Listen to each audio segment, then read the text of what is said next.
আসলে গরম পড়লে দেখবেন না বেশিক্ষণ শ্যাম্পু করে থাকা যায় না বেশি দিন তেল দিয়ে থাকা যায়। আর দুদিন যদি শ্যাম্পু থাকে মনে হয় চুলটার মধ্যে একটু মাথায় তেল দিই জল দিই তাহলে হয়তো শান্তি পাবো আরাম পাবো। আবার যে একটা দিন মাথায় তেল থাকে না মাথাটা ভারী হয়ে আসছে একটু শ্যাম্পু করে নিই মনে হয় ভালো লাগবে। আর তার মধ্যে তো চুল ভেজা ঘাম মানে চুলের স্ক্যাল্প ভেজা সেগুলো তো রয়েছেই। আর এই করতে করতেই শ্যাম্পু তেল চলতেই থাকে। আর এদিকে আমি ভালো করে চুলে তেল দিয়ে দিচ্ছি আর তেল দিচ্ছি আর ভাবছি না আমি যখন ভিডিওটা এডিট করছিলাম তখন দেখছিলাম আমার এই গোড়ার দিকটা দেখো যেমন স্ট্রেট করলে চুলের লেন্থটা যখন বাড়ে ঠিক সেই রকমভাবে কুঁচকে গেছে। কারণটা কি জানো, আমি এই যে চুলটাকে যে ফোল্ড করে খোপার মতো করে যে সারাক্ষণ বেঁধে রাখি তারই ফলাফল এইটা। আর কানের কাছে একটা মাছি এসে van van van van van van van van করেই যাচ্ছে।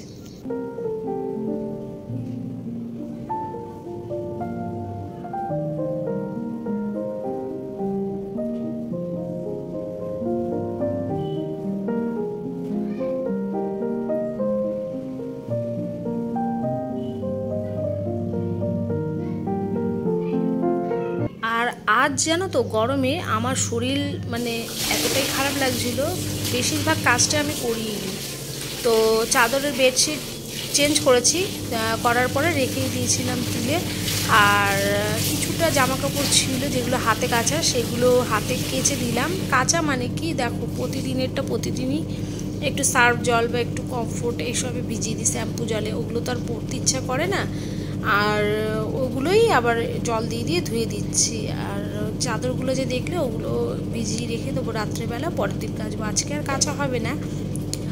তো সেটাই বলছিলাম এতটাই গরমে শুধু খাওয়া মানে টুকটাক যেসব কাজগুলো না করলেই নয় সংসারের সেই কাজগুলোই আমি করছি, বাকি পারছি না, শরীরে দিচ্ছে না। আর তার সাথে তোমাদেরকে একটা ভিডিও আমি করে রেখেছিলাম আর দুদিন ভিডিও না দেওয়ার কারণটাই তার সাথে একটু বলি। প্রথমত হচ্ছে আমি যেই অ্যাপটা দিয়ে ভিডিও পোস্ট করি বা এডিট করি সেইখানটায় আমার কোনো ভিডিও সাপোর্টই হচ্ছিল না। তো এই প্রবলেমটা আমার অনেক দিন আগে একবার হয়েছিল, আবার একবার হলো। আসলে কি জানো তো ভিডিও হতে হতে না গ্যালারিটা পুরো ফুল হয়ে যায়, তখন কি হয় ভিডিও কিছু ডিলিট করার পরেই তারপরেই হচ্ছে ভিডিও করা যায়, ক্যামেরা অনই হয় না, ফোনের ক্যামেরা অনই হয় না। তো সেগুলোকে ক্লিন করার পর তারপরে আবার নতুন করে ভিডিও করা যায়। তো ক্লিন করতে বসলে অনেকটা সময় লাগে, সময় হাতে পাবো তারপরে না ক্লিন করব, তার মধ্যে রনি সময় পেলে রনি করে দেবার, ও সময় না পেলে তখন আমার করতে হয়। আর তার সাথে হচ্ছে ডাক্তারও দেখিয়েছিলাম, তো ডাক্তারের রিপোর্ট কি এসছে না এসছে কি বলে যায় ডাক্তার সেগুলো আমি তোমাদেরকে পরে বলছি আস্তে আস্তে ব্লগে। আর দেখো একটা একটা করে ঘরের কাজগুলো সব হয়ে গেল, কত দিন ধরে গেল মাসে এই সময় ঘরের কাজ চলছিল শেষের দিকে, মানে আজ ধরো 24 তারিখ বা 25 তারিখ তো গেল মাসে এই সময় ঘরের কাজ শেষের মুখে, কিন্তু শেষ হয়নি, কবে শেষ হবে মিস্ত্রি বলতে পারছিল না, টুকটুক টুকটুক করে কাজ হয়ে যাচ্ছিল।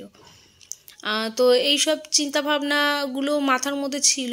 আর তার মধ্যে আমার ডাক্তার দেখানোরও ছিল গেল মাসে, আমি গেল মাসে আর দেখাইনি, মানে লাস্টের দিকে ডেট ছিল। আর এ মাসেও দেখাতে দেখাতে আমার একটু দেরি হয়ে গেছে, সেটা আমার নিজের গাফিলতিতে। তো মাঝখানে আমি তোমাদেরকে বলেছিলাম যে আমার শরীরটা খুব একটা ভালো যাচ্ছিল না, তো আমি ডাক্তার দেখিয়েছিলাম। তো তারপরে আমার শরীর ঠিক হয়েছে, কোনো রকম কোনো আমাকে মেডিসিন দেয়নি ডাক্তার, আমাকে শুধু একটা কথাই বলেছে খাওয়া কন্ট্রোল করবে। খাওয়া কি, আমি কোনোদিনই কিন্তু একদম থালা ভরে ভাত 4-5টা রুটি এরকম কোনোদিনই আমি খাই না, কিন্তু খাওয়া কন্ট্রোল মানে কি কোনো রকম ফাস্ট ফুড, কোনো রকম তৈলাক্ত জিনিস, তারপরে হচ্ছে চিনি, এগুলো যেন না খাই। আর যেহেতু আমার ওজনটাও আগে বেশ অনেকটাই ছিল, সেটা আমার প্রথমে যারা ব্লগ দেখেছো তারা আমাকে দেখলে বুঝবে। আর যারা রেগুলার দেখো তাদের হয়তো চোখে নাও লাগতে পারে, কিন্তু প্রথমের দিকে যদি ভিডিওগুলো দেখো তোমরা গিয়ে তখন বুঝতে পারবে যে আমি কতটা হেলদি ছিলাম।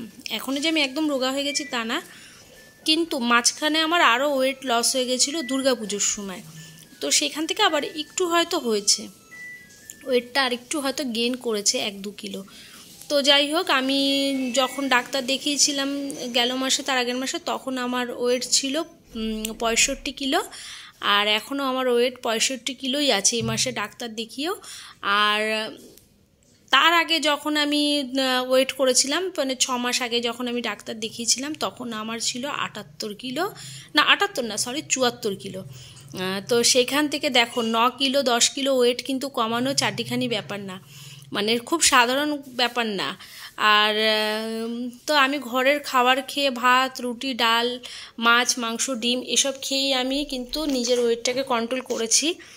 আর সব সময় কিন্তু একটা বয়স, আমাদের যে বয়সটা যাচ্ছে না, তখন সেই বয়সটার মধ্যে দিয়ে কিন্তু সব রকম রোগের আগমন হয়। মানে যেমন মেয়েদের দেখো কোলেস্ট্রল, থাইরয়েড, তারপরে হচ্ছে সুগার, প্রেশার, এসবগুলো কিন্তু আসার চান্স থাকে, আমাকে ডাক্তার যেটা বলেছিল। তো আসার চান্স থাকে, কিন্তু যত দিন পারা যায় না আসতে দেওয়াটাই কিন্তু ভালো। তার জন্য বলেছে একটু এক্সারসাইজ করতে। আর সুগার, থাইরয়েড, কোলেস্ট্রল সবই চেক হয়েছে, লিপিড প্রোফাইল হয়েছে, মানে কিডনি, লিভার সব বলতে পারো, তো সবই পারফেক্ট আছে। শুধু বলেছে কোলেস্ট্রলটা বর্ডার লাইনের কাছে আছে, যদি হাঁটাহাঁটি করি এক্সারসাইজ করি তাহলে ওটা ঠিক হয়ে যাবে। বললে মেডিসিন খাওয়াটা তো খুব একটা ভালো না, ডাক্তার ভীষণ ভালো, তো মেডিসিন খাওয়াটা তো খুব একটা উপকার না, শরীরে যে কোনো মেডিসিনের একটা করে সাইড এফেক্ট থাকেই একদিকে। তো তার জন্যই আমি তোমাদেরকে ভাবলাম যে শেয়ার করব করে আমি ভাবলাম করেই দিই কথাটা। তো ওটাই, আমরা দেখো প্রতিদিন হাঁটতে যাই বা যেতাম, এখন বন্ধ আছে, 1 মাস ধরে ঘরের কাজ হয়েছে, গরমের মধ্যে পাচ্ছি না। তো আশা আছে সোমবার দিয়ে যাব, যেমনি আজকে ধরো শুক্রবার, সামনে সোমবার মানে শুক্র তো শনি রবি সোমবার থেকে আমরা যাব হাঁটতে। আর এইদিকে ঘরের কাজের কথা বলি, জানো তো আমি প্রথম সকাল দুপুরবেলায় বিছানার চাদর তুলেছিলাম, তোমাদেরকে একটা শর্ট মিনি ব্লগ দিয়েছিলাম ঘরের। তো তখন তার আগে আমার সকালবেলা একবার ঘর মোছা হয়ে গেছে, বিছানার চাদর তোলার পরে না দেখবে একটু ধুলো ধুলো লাগে ঘরটা, হালকা ধুলো।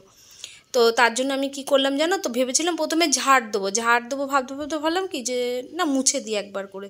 এই ঘর দুটো মোছার পরে তারপরে আর মন চাইলো না, মনে হলো আমি হলটাকেও মুছে দিই।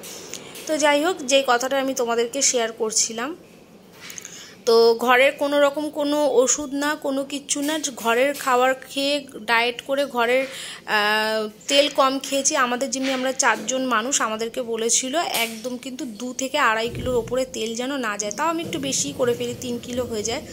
আর গেল মাসে না, এই মাসে উপোস ছিল। তারপরে দেখবে মানে আমি খেতে চাই না, কিন্তু আমার ছেলের খেতে ইচ্ছা করে, হয়তো একটু লুচি পরোটা ও ভালো খায়, আলুর পরোটা তো গরমে তো হয় না, কিন্তু ওকে করতে গেলে তখন 2-3টে আমিও খেয়ে নিচ্ছি। কিন্তু মাঝখানে যখন ওই গেল বছর হ্যাঁ আগস্ট থেকে পুরো অক্টোবর মাস পর্যন্ত পুরো আমি প্রপার একদম আগস্ট সেপ্টেম্বর অক্টোবর 3টে মাস আমি কিছু খাইনি।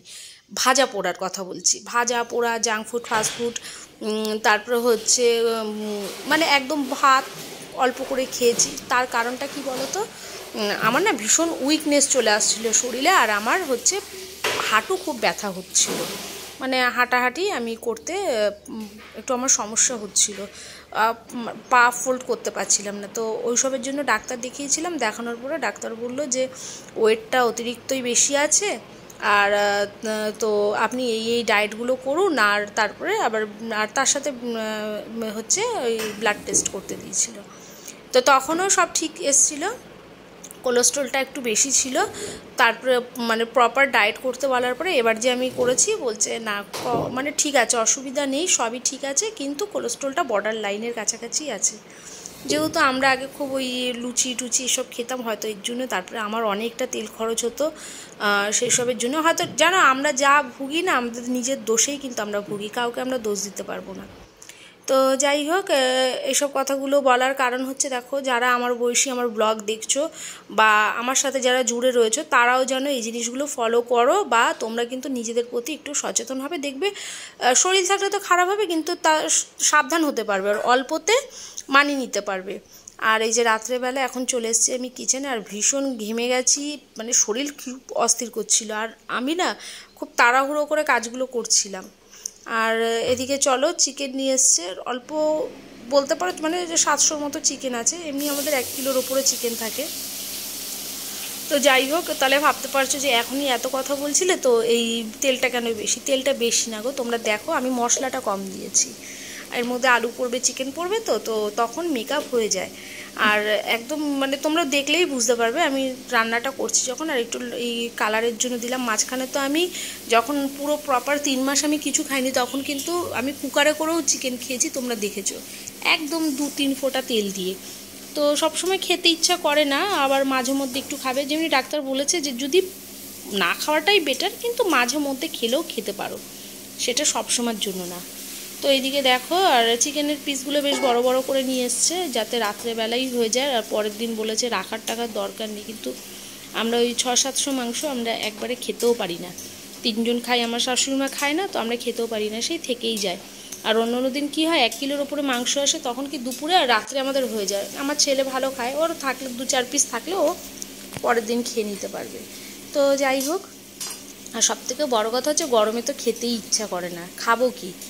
তো এই মানে বলতে বলতেই দেখো, তাই ভাবছিলাম যে যখন মানে অল্প বয়স ছিল, কত খাওয়ার কোনো নিষেধ ছিল না, কোনো বিধি ছিল না, নিজেদের মন মতো খাওয়া যেত, চলা যেত। আর আমি প্রচণ্ড আগে ঝাল খেতাম, মানে পারতাম, এখন সেগুলো খাই না। কিন্তু সময়ের সাথে সাথে না নিজের অভ্যাসটাকে বদলেছি, নিজের রুটিন বদলেছি, যার জন্য কিন্তু হয়তো রক্ষা পেয়েছি।